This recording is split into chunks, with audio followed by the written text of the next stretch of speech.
যে আমি এখন বিয়ে করতে পারবো, আমি আমার মতো চলতে পারবো, কিন্তু তুমি পারবে না, তুমি আটকে থাকবে। সেটাই হচ্ছে, আমি আমার মতো কাজ করতে পারছি না, আমি আমার মতো জীবন জীবিকা করতে পারছি না। আমাকে আমার স্বাধীনতা সে হরণ করছে, আমাকে সে ঘর বন্দি করে রাখছে। সে ঠিকভাবে না আমার ভরণ পোষণ দিচ্ছে, না ঠিকভাবে সে আমার খবর নিচ্ছে, আবার সে আমাকে ঘরবন্দিও করে রাখছে। সে তালাক দেওয়ার পর তার উচিত ছিল আমাকে ডিভোর্স করে দেওয়া কাগজ কলমে, কিন্তু সে সেটা করছে না। তো এর আগেও সে আমাকে নিয়ে অনেক হ্যারেস করেছে, অনেক সাইবার বুলিং করেছে। তার বিরুদ্ধে আমি অ্যাকশন নিতে চাচ্ছি, আইনগতভাবে ব্যবস্থা নিতে চাচ্ছি। এবং গতকালকে দেখেছেন সে আমাকে নিয়ে অনেক বাজে মন্তব্য করেছে, আমাকে অকথ্য ভাষায় গালি দিয়েছে।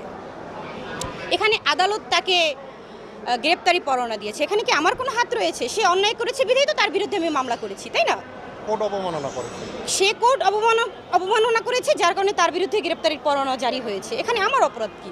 সে আমাকে নিয়ে কেন গালিগালাজ করলো?